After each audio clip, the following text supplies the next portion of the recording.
Si tu es débutant en business, il y a des activités que tu dois absolument éviter, même si tout le monde les fait. Parce que la vérité, c'est qu'il y a certains business qui rendent pauvres lentement. Alors, aujourd'hui, dans cette vidéo, je vais te parler de 5 business très populaires en Afrique, mais qui détruisent les débutants. Mais si tu es déjà dedans, regarde cette vidéo jusqu'à la fin.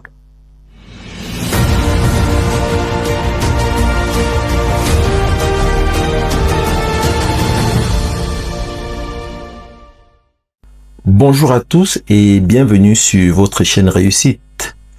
La chaîne qui vous permet d'apprendre, d'entreprendre et de réussir. Pour ceux qui ne me connaissent pas, je suis David Wafo, entrepreneur multisectoriel. Abonnez-vous et activez la cloche de notification afin de ne rater aucun épisode. Alors, beaucoup de gens pensent que réussir en business, il suffit de copier et coller ce que les autres font déjà.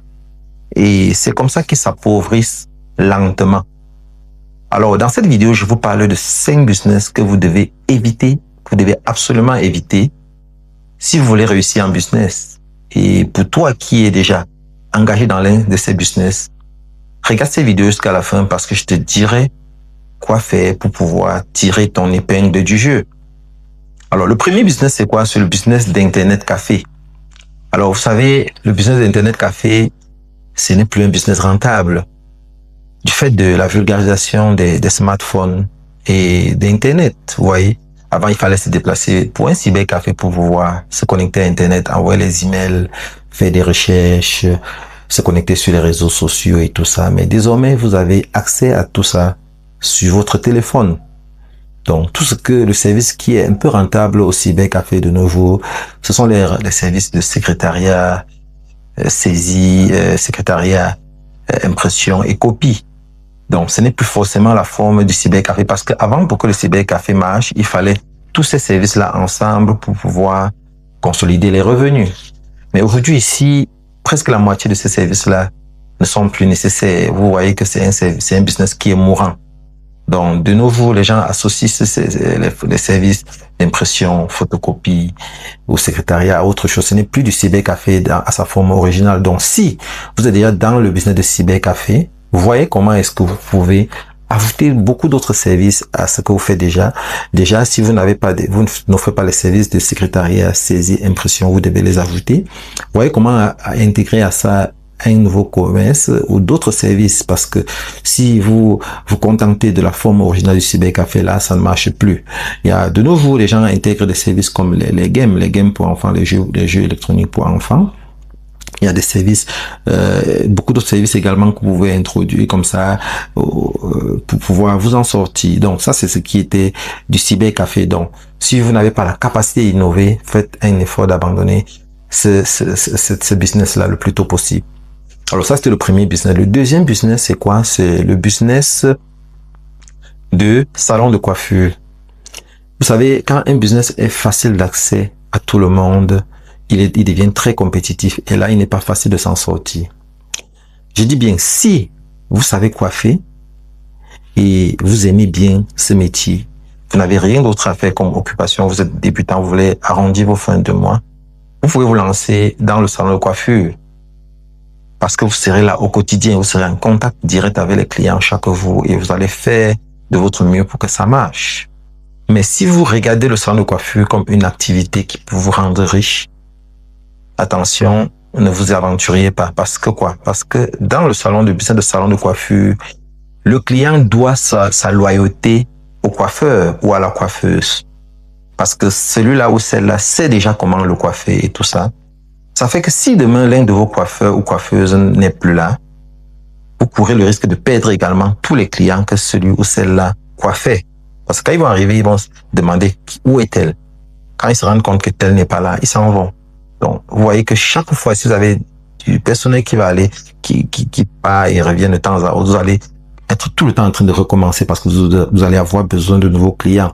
Donc, ceux qui réussissent, ceux qui sont dans les salons de coiffure et qui réussissent le plus souvent, c'est quoi? C'est que S'ils ne peuvent pas être là personnellement, et là c'est limité, leur croissance est limitée parce qu'ils ne pourront se limiter qu'à ce salon de coiffure là, soit ce qu'ils font, c'est qu'ils ouvrent un salon, ils donnent à quelqu'un en gérance libre. Et quand ils donnent en gérance libre, celui-là devient la figure du salon, celui-là qui bâtit la relation client. Vous voyez un peu. Mais le risque également, c'est que rassurez-vous que vous ayez un bon accord avec celui-là de manière que celui-là soit prêt à travailler avec vous pendant longtemps. Vous lui donnez en gérance, vous lui donnez le salon en gérance libre. Ça lui donne la possibilité de pouvoir définir combien est-ce que lui il va gagner. Au lieu de mettre quelqu'un là-bas à qui vous mettez un salaire et qui peut vous dire à tout moment que non, je m'en vais. Vous voyez un peu. Donc là, c'est dans ces cas-là que ça peut un peu marcher. Donc, ça, c'était le deuxième cas, salon de coiffure. Alors, le troisième business, c'est quoi? C'est la construction à usage locatif. Voilà. Si vous avez déjà de gros revenus quelque part, vous avez peut-être un gros salaire, vous avez un business qui vous rapporte beaucoup d'argent, oui, vous pouvez vous décider de construire et mettre en location tout simplement. Là, vous n'êtes pas un débutant, mais si vous voulez faire de l'immobilier, votre business, votre source de revenus principale, ne commettez pas l'erreur de construire pour mettre en location parce que en le faisant, vous immobilisez beaucoup d'argent. Ça, c'est de 1. De 2, le retour sur investissement est très lent. Alors, troisièmement, c'est que vous avez des risques trop élevés. Vous avez des coûts de maintenance qui sont élevés. Vous avez des locataires véreux qui ne payent pas. Vous voyez un peu. Donc, voilà des difficultés liées au locatif simple. Par contre, si vous voulez faire de l'argent, si vous voulez faire de l'immobilier comme business pour faire de l'argent, la meilleure stratégie, c'est quoi? C'est de meubler ces biens immobiliers et de le mettre sur des plateformes comme Airbnb parce qu'en le faisant là-bas, vous pouvez multiplier par 2 ou par 3 ou par 4 ce que vous aurez gagné naturellement si vous étiez en train de faire du locatif simple. Donc, évitez de construire uniquement pour pouvoir mettre en location au cas où vous voulez en faire de ça une véritable activité génératrice de revenus. Alors, le quatrième business, c'est quoi? C'est le taxi. Le taxi sous le format de Uber ou de Yango. Vous voyez un peu Yango chez nous en Afrique francophone. Oui, en fait, si c'est que vous êtes un bon chauffeur et vous n'avez pas d'autre occupation, vous voulez le faire vous-même, oui, vous pouvez vous engager, vous pouvez le faire. Ça, c'est bon. Si également vous avez suffisamment de moyens de manière à pouvoir mettre sur pied une flotte, là, ça marche parce que là, vous aurez toute une de bonne flotte. Vous aurez quelqu'un qui s'occupe, par exemple, du tracker, par exemple, de traquer tous les véhicules. Vous avez la possibilité, vous avez un service, un bureau qui se charge de la gestion de vos véhicules. Ils peuvent traquer la position des véhicules à tout moment. Ils peuvent s'assurer de la maintenance en temps réel des véhicules, donc les réparations, quand il y a les réparations et tout ça, vous avez un service légal. Donc, s'il y a des problèmes, il y a des contentieux, le service légal gère. S'il y a des contrats à rédiger, le service légal gère. Alors, vous avez un banquier avec laquelle vous travaillez, une banque avec laquelle vous travaillez, qui vous accompagne, qui vous aide et vous accompagne au niveau des financements. Donc, si vous avez cette capacité-là, oui, ça c'est un bon business, vous pouvez vous engager. Mais si vous devez faire un peu d'économie et acheter un premier véhicule et remettre à quelqu'un de gérer, d'aller faire par exemple du Yango, du taxi avec ça, là, ce sera la merde. Vous aurez tous les problèmes de votre vie. Parce que quoi? Parce que là, le coût de maintenance sera trop élevé.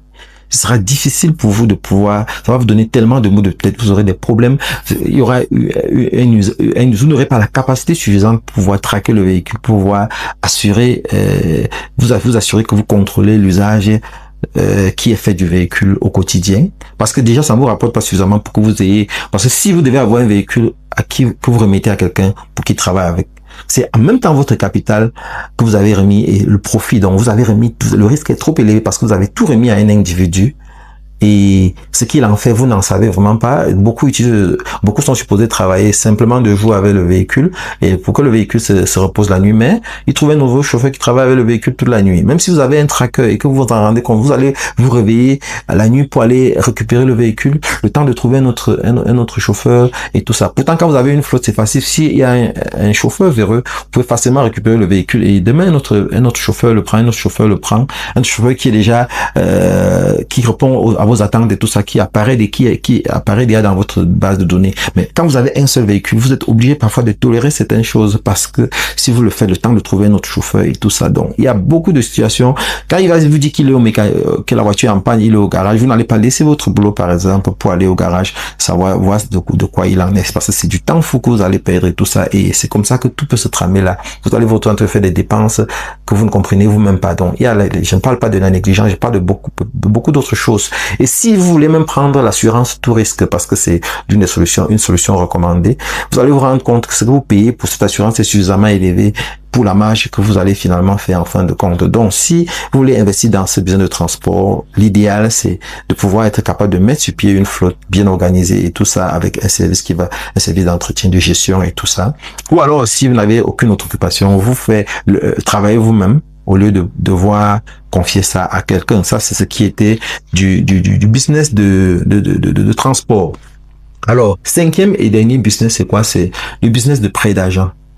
Oui, ce business est très risqué parce que vous donnez également votre capital à quelqu'un, tout votre capital à quelqu'un. S'il prend ce capital et il disparaît avec, ça devient un problème. Donc, vous voyez, c'est un business qui connaît trop de problèmes comme les défauts de paiement, les conflits à gauche et à droite, les pertes totales au cas où quelqu'un il ne rembourse pas. Vous avez tout perdu, vous courez risque de recommencer à zéro. Donc, c'est un business que pour faire vraiment, il est important d'avoir une fondation solide. Il faut être capable de vous assurer que le montant que vous prêtez, pour un montant que vous prêtez, vous avez des garanties qui valent au moins deux fois le montant prêté. Ça veut dire, si vous prêtez 1 million à quelqu'un, rassurez-vous que la garantie que vous allez récupérer est une garantie d'au moins 2 millions de francs CFA. De manière à ce que s'il ne vend pas, au pire des cas, vous serez capable au moins de récupérer votre capital. Ça, c'est un fait. Et aussi, vous devez avoir des mécanismes de vérification des garanties qui vous donnent. Parce qu'il y a des gens qui vous donnent des garanties, des fausses garanties. Il y en a qui vont vous faire donner de faux titres fonciers. Des gens qui vont vont peut-être vous donner un véhicule qu'ils sont allés louer. Il y en a qui le font. Ils vont louer un véhicule. Ils viennent vous garer ça chez vous en garantie pour prendre le prêt, et c'est après quand l'agence de location recherche le véhicule que vous vous rendez compte que vous avez été berné et que on est venu vous déposer un véhicule de location comme garantie et on vous a pris de l'argent, on est parti. Et là, vous courez même le risque d'être poursuivi parce qu'on va vous dire, mais qu'est-ce que le véhicule de location fait chez vous? Donc, si vous n'avez pas une documentation assez officielle avec celui-là, vous n'avez pas des témoins, vous pouvez vous retrouver comme ça inculqué parce que vous détenez une garantie qui ne vous appartient pas, qui n'appartient non plus à celui à qui vous avez fait un prêt. Et également, c'est un business qu'il est bien qu'il soit enregistré parce que s'il n'est pas enregistré, il est difficile de pouvoir défendre vos intérêts. Ça va de même avec le business de location de maison. Si vous n'avez pas, par exemple, pas une maison où vous payez la taxe foncière, par exemple, et tout ça, en cas de litige avec le bailleur, avec le locataire, il est difficile de pouvoir entrer dans vos soins, dans vos droits, vous voyez un peu. Donc voilà, les amis, 5 business comme ça que vous devez éviter si vous n'êtes pas suffisamment outillé pour investir en Afrique. Si vous aimez des contenus pareils, laissez un commentaire business et je me ferai le plaisir de vous produire davantage de vidéos pareilles.